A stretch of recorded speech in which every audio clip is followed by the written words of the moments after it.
So welcome back down the woods. Today the Dharma talk is going to be on right mindfulness. We have one more in the Eightfold Noble Path series, and then we will move on to, I hope, something else. Kind of worn out on doing series right now, so it may be a little bit different. But we got two more. We'll make it through. We'll persevere. That's kind of what right mindfulness is all about. I mean, right effort more so, but so the Buddha looked at right mindfulness more or less as contemplating four different things at different times, right? You start off with the body, contemplation of the body, then you move on to, so we're moving from very, very broad to very, very subtle, very, very visible to not really visible. So we're starting with the body, and then we're moving to feeling as a quality, not as an emotion. Then we're moving to one state of mind, and then we're moving to the small d dharmas, which are usually called phenomena. They've also been translated as atoms, basically the tiny little constituent parts that make up something, right? So we're going from big to subtle. And this one, I'm pulling basically out of Majjhima Nikaya 118. Although the Buddha talking about right mindfulness, it's like, throw a dart, you'll hit something. So we'll start off with the body because that's where the Buddha did. And he gave us lots and lots of ways to do this, right? Obviously there's contemplating our own mortality, contemplating the body falling apart, and that one we've talked about.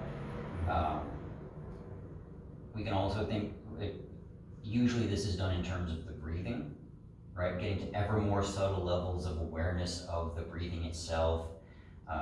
So working our way back from the nostrils to where the breathing goes into the body, where the air goes into the body and comes back out, and then moving on to the very, very subtle processes that are taking place within us. Just to develop our concentration, our focus, our awareness of what is actually happening. Because that's what right mindfulness is really primarily about, is getting us to that point of awareness. So after we get to that point with the breathing, we can develop kind of a calmness, we can develop our relaxation based on the breathing, and then we can move into becoming more aware of our posture. Right? And this is not just like saying,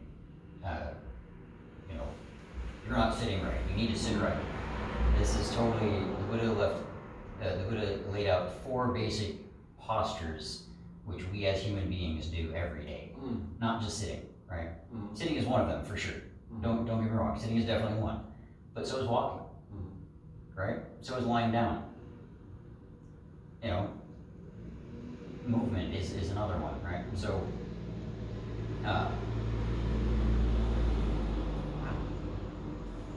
my brain was not catching things when I wrote this. I had walking twice, and that's not, I was not mindful. Dhamma boots. I apologize. That's totally on me for not catching that.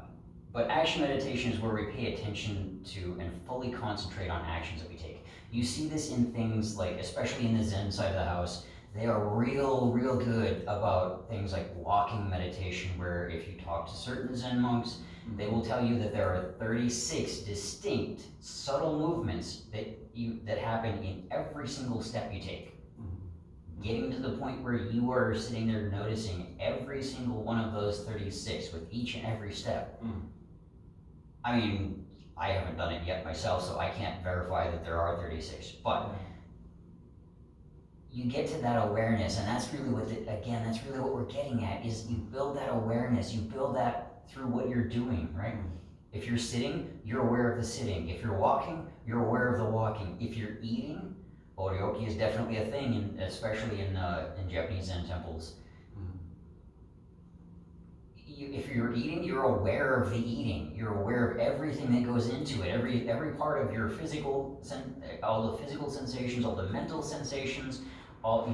You pay attention to the effort that goes into making the food. You go into all kinds of you know, basic things that as you develop your mindfulness, as you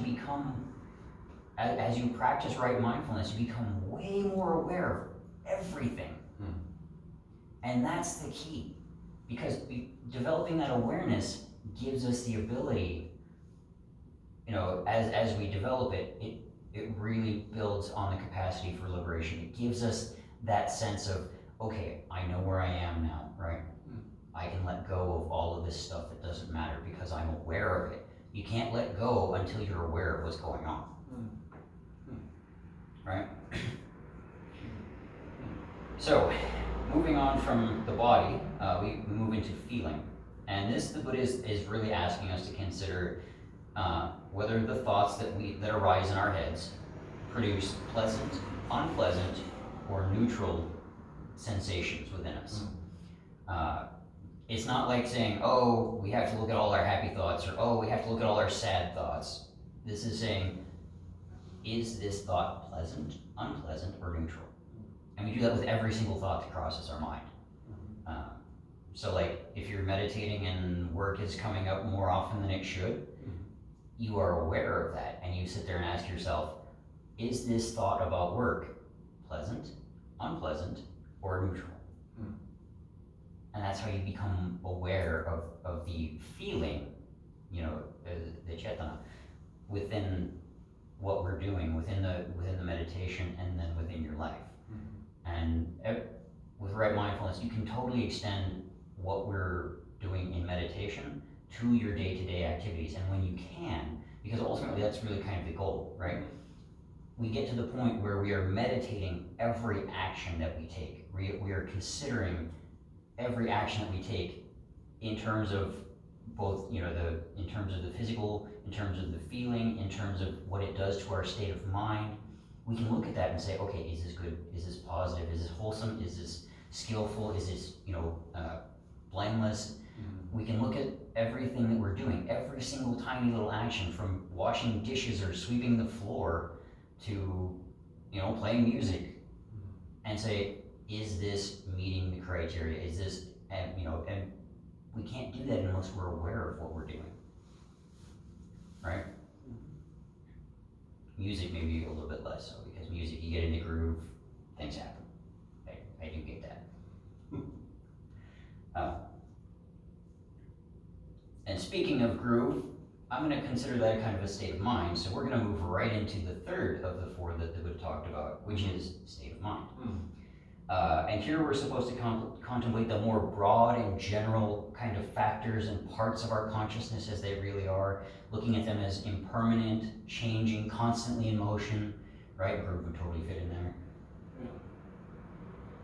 And this is the broader sense of the mental factors. So at this point, we're not considering each separate little mental factor yet. We will in just a bit. Here we're just looking at how those factors might color our minds, how getting in the groove might change our level of awareness, or change how we're doing things, or what we're doing. Somebody's in the groove out there. Yeah, oh yeah, it's that was actually a pizza delivery guy, so. Which opens up my mind to my state of mind, which is hungry.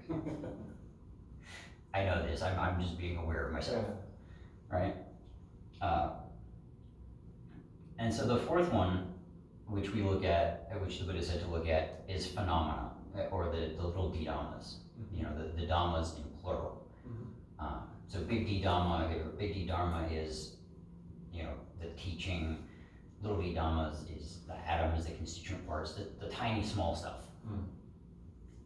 And so here we start to look at the very, very subtle bits of the factors of consciousness, each and every one of these factors in and of themselves, right? So we're looking at the feeling, the emotional content, the perception, the volition, all of those. And we look at them in the context of meditation. We note their arising, we note their passing. And we also look at the hindrances, and we also look at the factors of enlightenment, right? Because those are factors, those are constituent parts, right? So when we looked at Samurai Jack a couple of weeks ago for right effort, we went into each and every one of those. I'm not gonna go back over them. If you want to, you can totally check it out on YouTube. It's still up there. We haven't changed it. But I think these are things like for the hindrances. This is sensuality, ill will, sloth, restlessness, or sloth / drowsiness, restlessness, and then doubt. These are things which, these are factors which interplay with your awareness, which interact with your awareness, and which change your awareness. Becoming aware of them allows you to give more weight or less weight, in this case less weight to these ones, along with the 7 factors of enlightenment, which those you would give more weight to because they're more useful. Things like curiosity, loving kindness, equanimity, those are all included in the 7 factors of enlightenment, which are also factors or phenomena that we're supposed to be looking at. Right? And so the goal of these, what makes their contemplation right effort, is that we note that they arise, we become aware of them, we become more aware of them, we become very, very deeply aware of every little bit, every way that they interact with us. And then we utilize that, right? We can transcend those that we don't need, and we can encourage those that we do need, right? But in order to do that, we have to step back and observe. We have to observe ourselves. We have to observe what goes on in our heads and what impacts each and every one of our thoughts, right? So the Buddha here is telling us to train our minds, and we can think of this like a very rigorous kind of like PT plan for our mind, which again brings us back to right effort, because you got to make the effort, you got to do it. Also right action.